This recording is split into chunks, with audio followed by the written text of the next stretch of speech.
liberalism do for you? Does it? I mean, it gives you the freedom of expression, but they don't realize that they're being herded. Yeah, all the liberals are being herded, and they're now going up and realize I didn't want this. Yes, and that's exactly what they're going to and they're going to be herded out of that because they haven't got any sort of not morals, but they've got no defense. Yeah, they can't deal with this. In fact, it's essentially liberalism is still like connected to spirituality. It's just outsourced their spirituality to somewhere else. Yeah. They haven't got any. They're materialists. They just believe in. No, here we go. The reason why I say that, let's say something like we have a form of sacrifice in Christian doctrine where you sacrifice yourself for the grace of God, you walk with Christ, you sacrifice yourself for the day. But liberalism, simply because of what they want, let's say I practice like abortion. Because I want to live a good life, I sacrifice. The self is God. God yes, self. exactly. Yeah. So that's where we liberalism proves it makes man God of himself. Oh yeah, it's a topic In the episode. Self-esteem. Yeah, I've read that. Yes. I've read it, yeah. And in fact, that's the opposite of Christianity, because what it tells us is that I now have to lay down my life for the betterment of other people. And me, myself, and I. But also, it's also I should do what I want every second and decide to do what I want, whether that's generate practice or it's not. And that obviously opens the door for people that. Well, the practice is flawed as well. Yeah, but I think if you combine that with like Sam Harris's moral landscape, you can develop an atheist worldview, which is a bit more But Sam Harris, all Sam Harris does is says that killing is bad. He's more or less essentially accepts the fact that we can all agree killing's bad. It doesn't really give you a broad prescription any deeper than that. Well, it's axiomatic. I mean, it's axiomatic in counter to liberalism. We subjectively say that it's probably better to be here than in Afghanistan, and that's the kind of comparison he makes. Exactly, but you start with the most basic, obvious moral claims, like dead babies is bad. Isn't it fascinating that you don't have these good books anywhere else but in the West? And guess what? The foundation that gives you the expression to do that is Christianity. Where in the world can you have Richard Dawkins doing a debate with another woman in Arabia? I would contend it wouldn't happen, would it? God has given the liberty to people to speak their mind. I would contend that doesn't come from Christianity. That comes from the Socratic methods and the intellectual tradition, the Enlightenment. Well, democracy comes from like ancient Greece as well. There's some problems with that, but. I think that's pre-Christian. I think that's pre-Christian. Well, actually, what's the guy's name you just mentioned? Socrates. What year did he live? Like 500 BC. What was before him? What was before him? Zoroastrianism and like Hellenism. So if I took you back to where these guys probably got their, not cue from, but they got their ideas to express themselves. There's one man in the Bible, his name is Solomon.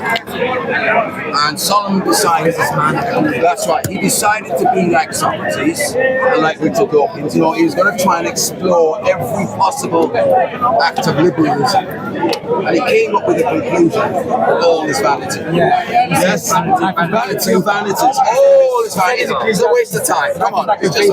He's here 1 minute. Yeah. So that's good when you're going forward. Yeah. So that was what? That was before Socrates and all of the Greek philosophers. This was what, 1,000 years BC? Yeah, it's about 1,000 years BC. So are you sure they're influenced by that? Absolutely. You know why? Because Solomon at the time was influenced by the Persians. Well, remember, Solomon at the time decided to have a school where everybody used to come together to get wisdom from him. And we had the Persians married to a way before. Well, they were, the Persians before? Well, no, Persians were not Babylonians. The Persians are the one that destroyed the Babylonians. Persians wouldn't have been before Solomon, the exile of Persia, the exile of Israel from the Babylonians came after. Solomon played the first time. He's I think you would have a point if you say, and even according to like some of the books of Solomon, a lot of some of his wisdom he got obviously, but him trying to be more democratic, he got from the Egyptians or the countries that you know, and he tried to create a democratic mindset by combining all of these mindsets. But Socrates that would have came later would have learned from the school of maybe not directly from Solomon, from the school of Solomon. It's hard to determine how much influence it had. I mean, of course, you know, I guess you might know about it. Yeah, because the Greeks didn't really go Christian in the ancient time. They're only quite recent. So I don't think like the Jewish Bible was that big at the time. Yeah, it wasn't. God at that time, God was operating within a small group of people, but that small group of people had an impact in the nations around them. To where like the kings would have to where they wanted to get conquered, where the kings the laws of the Jews was also outflowing to the surrounding nations around them. Yeah. Which is why we get Solomon traveling around and also marrying women from African descent. That's what I'm thinking, because he married so many different most of them would have been a marriage of political marriage. That's right, affinities. So they would have gone, and the people that they were connected. We had 700 wives and 300 concubines. Yeah. I mean, crying out loud. Yeah. Which Socrates, which whoever had ever had so many wives, and you can imagine he made the connections through those countries. I didn't have enough, I don't know. No. I mean, Muhammad can What's it doing those days? Is sit around doing stuff. Have sex. Yeah. hoping you have a He's doing war, you know. hope you have a talented baby. I mean, there's a story of the Queen of Sheba, which I heard. I don't know. I'm a jury's out on this one. And she came to Solomon, and she was so gobsmacked by everything. Also mentioned in church today as well. Do you think the Queen of Sheba had Solomon's baby? Probably. I probably think so. It could have been possible. Yeah. Because, you know, the Rastafarians in Jamaica, they believe that Haile Selassie is a descendant of Solomon. was a descendant of Solomon. Is that just made up? I don't know. They have a history around it. They have a history around it. Yeah. Obviously, all history prior to the first century is a lot harder to track. But they have a history of like, okay, the king of the king of the king of the king. Yeah. It's the Hebrew Israelites. No, Rastafarians. The Rastafarians. They have their own religion. Yeah. Funny enough, Haile Selassie was a Trinitarian. Yes. So they want to follow Haile Selassie, right, and don't believe in the Trinity, which is weird. But they believe, the Ethiopians believe that Haile Selassie is a descendant of Solomon through one of their queens. Solomon had so many wives that she probably just said, "Is there anything else I can do for you after you gave her all this wisdom?" Yes, my king, there's one more thing. But we can't talk about it publicly. Anyway, that's right. Song of Solomon, Yeah, that topic, yes. which is all about sex.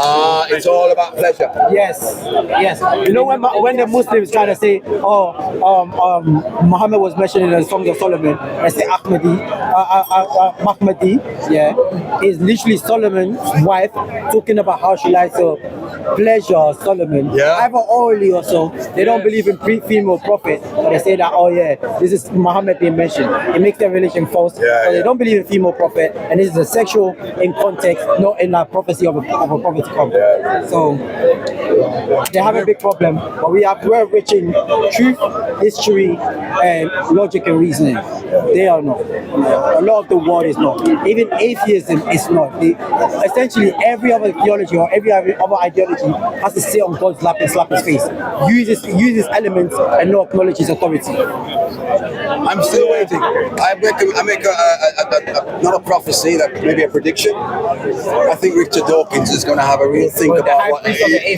Yes, the high priest of atheism. And I think when he's not, how old is he now? He's probably in his 70s, high 70s. He just admitted he's a cultural Christian. He's a cultural Christian. And you know what I answered to him? He's actually said that for a while. Yeah.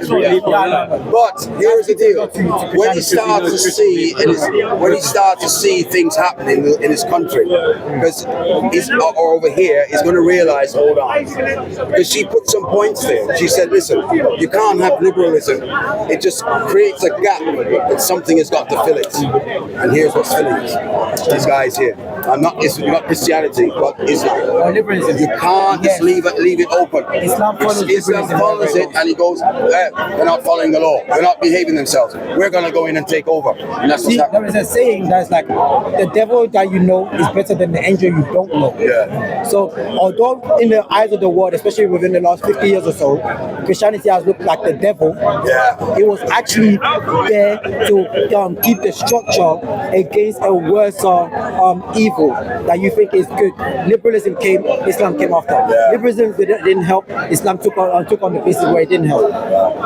Yeah, I mean, Muslims haven't got political power yet, but I mean, Islam then, there could be a time where they do. I mean, that's what their purpose is. You look out here, their purpose is to take over this country. And as I said to you, on the 27th, I'm going to go in a second, 27th of July, there is another one of the demos that we're having on the, in Westminster. I think it's Victoria, we might meet up. Guys who want this country to stay Christian, I would suggest that or even if you're a cultural Christian, turn up 27th of July. Yeah, because where's that? I think we're going to meet at Victoria, I think, but we're going to do a march down the back streets going up to Parliament. We'll end up at Parliament Square.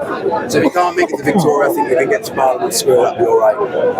But we need to make a stand, or else we're going to be they're going to try. If I may, you said to make this country stay Christian. I don't think in practice this. No, it's not true at all. No, what we're saying is not that we can stay Christian. We're saying revert it back to we want it we want people who believe in the Christian ethos. We want people who believe in what this country stands for originally to make a stand. Right? I even think the Muslims want it as well. I don't disagree that they want it, because what's happening is that our country is becoming woke. A lot of wokeness going on in our country, and we've got to deal with that. Wokeness is like a pejorative term. It doesn't bear any real relation to Well, when I say woke, if you can believe and have, if I ask somebody what is a woman, and a politician, what is a woman, and they can't give a definition of a woman in one sentence. Keir Starmer, what's the problem there? Can I make a point? I think the problem that you have is that if I was having a conversation with someone just recently, Christian, if the country goes back towards like it was or whatever, if the system stays the same, you will get people spouting this whatever lies you want. Right now, you want a youth club. A politician will come up and say, "I'll give you a youth club. You want this, you want that." A politician will always say that, but they might not do it. They don't have to do it.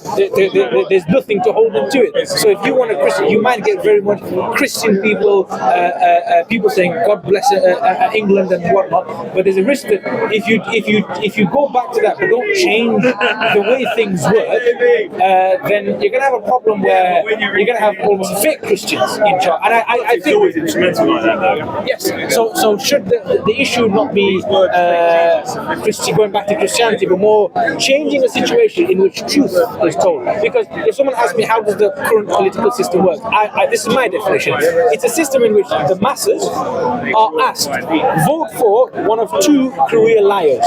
Yeah? Based on promises those liars have made. If they break those promises, you can't do fuck all. Yeah, I agree. This is the problem that I have. So I don't mind. I think a truthful Hindu, Muslim, non-Christian person is better than someone who says they're a Christian but doesn't fulfill through. The problem is, if you make me a promise, you have to fulfill it. If every day you make me a promise and you break it, this is why very early on when I was learning about politics, I looked at it. Okay, this politician said this, they didn't do it. This politician said this, they didn't do it. And I don't think it's an individual problem. I think there's something about the way that if you can get away with breaking promises, you're going to have the same problem we say. Politicians also overestimate the influence they have on politics, because the amount of external things there is now that influence the economy, inflation, and things that are completely out of their control. I think they overpromise. Because we live in a globalized world, I really think that they have less influence than they do, than they say they do. Yeah, but the thing is that the idea is, say, two of us we're going for elections, right? He says, I'm not a Christian, I don't even believe in God. I say, I'm a Christian, I believe in God. He says, I'll try and bring down the taxes, I'll try and tax mega corporations more, I'll try and limit, make sure more local pubs are made as opposed to your big franchise type of stuff. I'll try and do that, right? I said, he's going to try. I'm going to give you all a car and a unicorn that shits gold, and I'm going to do this, and I'm going to build all the churches again. Now the point is, we're here, you're not going to believe me, but if we're both on stage and it's a pantomime word like that, then how do you judge? Because obviously people are going to go for me, the career liar who's promising everything you want. Because I think that the point is, why are you not challenging the politician? He said he's going to do this. No, Lib Dems, I think they're kind of dead now. But when they said free education, then they hiked up the prices. So I think the problem's kind of more like it's a system problem. They're a good example. Lib Dems promised something that they couldn't deliver. There's always resistance to it. So, yeah, I mean, it's always resistant. They're always not prepared to do something they want to do. So they made a pledge foolishly, and they couldn't deliver on it. But that really tells you the nature of the problem in politics. So that you'd have to change politics holistically to really challenge that. Is that without bloodshed, without a violent revolution? Well, is that possible? I am not. I am not. I don't believe, to be honest with you, I don't believe that we can continue on this trajectory without some sort of. I don't believe it. Yeah. I think we're on that trajectory right now. Our politicians, Westminster has completely failed, as you would agree, and this is why I'm saying it's boots on the ground now. Whoever what you believe, you're going to have to make a stand somewhere. I believe that there is some hope for the country. I don't know how much. I'm a man of faith. I'm going to stand with the guys who believe that's the way I do. I don't believe that the politicians will do it for me, but I believe that I believe the power of the people can make a change. So say for example, like the power of the people. We're talking about people, and which goes beyond creed, goes beyond whether you're woke or right wing. Ultimately, what we're dealing with in terms of like social issues, whether it's wealth inequality, whether it's access to education, etc., access to housing, these things are bipartisan. And I think reducing things into my tribe, your tribe, becoming more and more divided isn't the way to.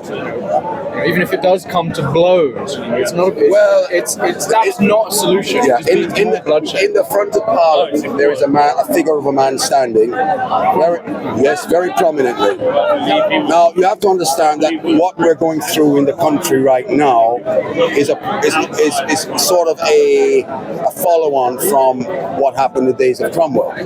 Our country is being betrayed, our values, what we established. So Cromwell rose up. God rose up Cromwell, and what he has in his left hand is one thing, and his right hand another. Do you know what he had? No, he had in his left hand a book, and in his right hand he had a sword. Sometimes you have to be prepared to fight for your beliefs. It was the Bible. Now, Cromwell didn't get all the things. No, Cromwell didn't get it all right. But what I'm saying is that sometimes when things go on this trajectory, nothing else is going to happen. Be prepared for war, because a lot of people don't want to fight. But then it's about war between who? I don't believe. If I may on this. Yeah, go on. Yeah. So here's the thing. There were Muslims. There were Muslims who fought and died to establish Israel. Yeah. There were Muslims who fought as part of the British Indian Army to establish that. Now the problem is, imagine you didn't have them. It'd be a bit more difficult. Now the problem is you're wearing a hat, right? Now I think there's that hat. I'm talking about brand names. So that hat, it's what you're saying is make America great again. There are certain days, years, whatever, certain things that were happening. And in this country, for example, in the 90s, the NHS, there was a lot. I don't think it's to do with anything else other than the way the system is working. Now, but if you, the trouble that I think you have is if you give that hat, I think there's a lot of Muslims that should be wearing a hat like that because they believe in principles what that hat stands for. In fact, they wanted to take photographs in it today. So, but there's an element. So say this is it. Now let's just say if I was to give this to, let's just say 10% stands for something that isn't. Now I think so. We agree on some things. There's a lot we disagree on, right? If he needs a lighter, I'm still going to give him a lighter. You get what I mean? Now I think there's how do you overcome that problem of someone coming here, and this is the problem that I would say, oh, Trump like, yeah. Well, I say, well, hang on. To me, what does Trump like mean? Trump like means Hillary Clinton saying he used the tax avoidance laws, and Trump saying, yes, I did, and so did your friend, right? That's what I see. But what other people see that Trump like is the racism and all that kind of stuff. How do you, your army's this big, you could get your army that big. How do you get that army that big without either compromising on your views or this is the pie of what that hat represents? And how do you, this bit, which either your choice or not, whether it's true or not, how do you get rid of the negativity of a brand name that's put on you, not against your will, stamp, it's been put onto you, you've got it. How do you, when you come to this charge, I think what you're preaching in this, I think a lot of Muslims should come to that because there's certain Muslim views that a Christian England would have. Yeah. But how do you overcome? Well, first of all, when you're dealing with a movement, you've got to have a movement, right? You've got to start with a movement. Yesterday I saw a movement that I felt good with. No violence. Although we didn't like the elements of certain things going on. So what you do is have this movement going, and it grows and it grows. Now, I don't know where it's going to lead to, but I'm going to stay with the movement as long as it's founded on Christian principles. That is my attitude, right? What do I mean by Christian principles? It means that we have the freedoms under the laws that are set that we had before.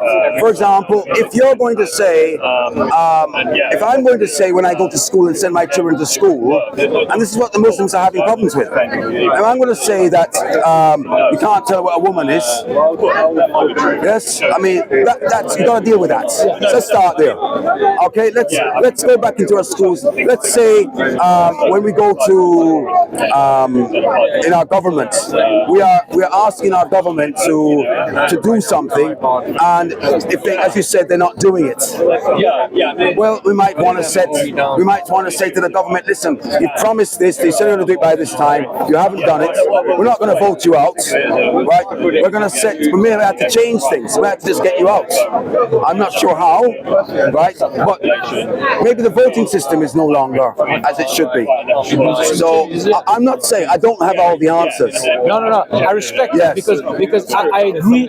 First of all, the way this seems to work is first of all you need to get some kind of momentum going, yes, right? And then you can steer the direction of momentum. And I agree with that. Yeah. But the issue that I have is whether it's a Muslim country or non-Muslim country, a Buddhist country, where there's always you know the game Mafia or the game Wolf. So what you do you know how that works? Tell me. So what it works is all of us here, one narrator. The narrator picks two mafias. Close our eyes, he picks two. Only they know who they are. And the idea is that we have to open our eyes and we have to guess who the non-mafia have to guess who the killer is. Right? Now the problem is that game apparently was set up to demonstrate how a well-informed minority will always defeat, well, vast majority of the time defeat an ill-informed majority. Now, the struggle that I see with you, and the first thing that you're going to get is, you stand up there, the first thing they're going to say is Islam is racist. That's the first thing they're going to say. Now the point is, you're saying stuff that a lot of the Muslims would agree with.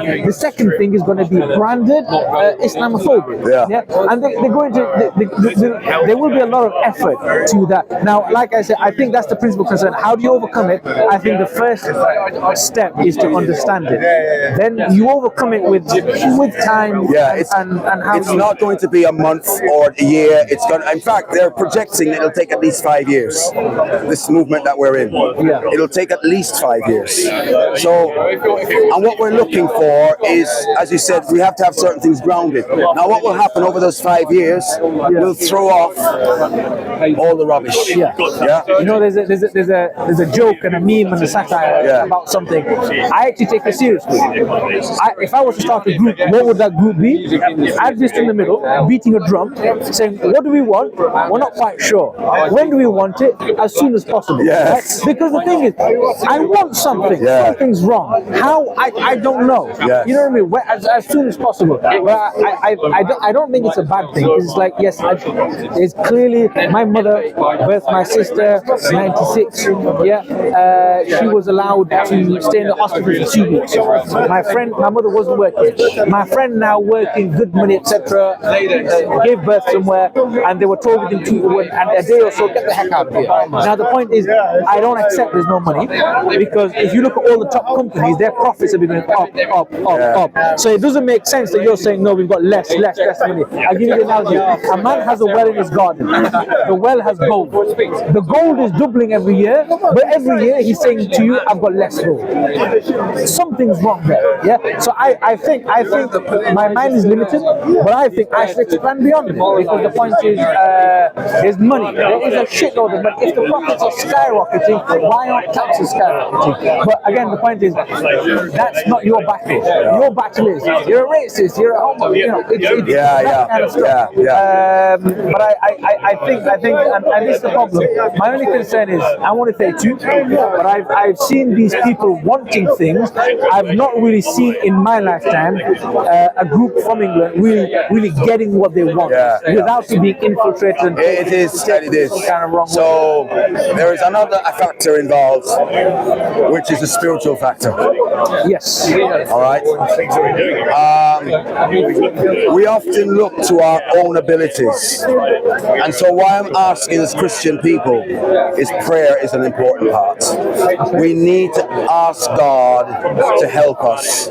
We need to defend us, to protect us, to lead us, and we need to humble ourselves because we have sinned against this God, and that's our problem. I am one of these people that I'm willing to bow my knee before God and say, God, this nation has gone to hell. I'm prepared, Lord, to do whatever you say. And I'm hoping that there will be people like me who will think the same way. That's where we start.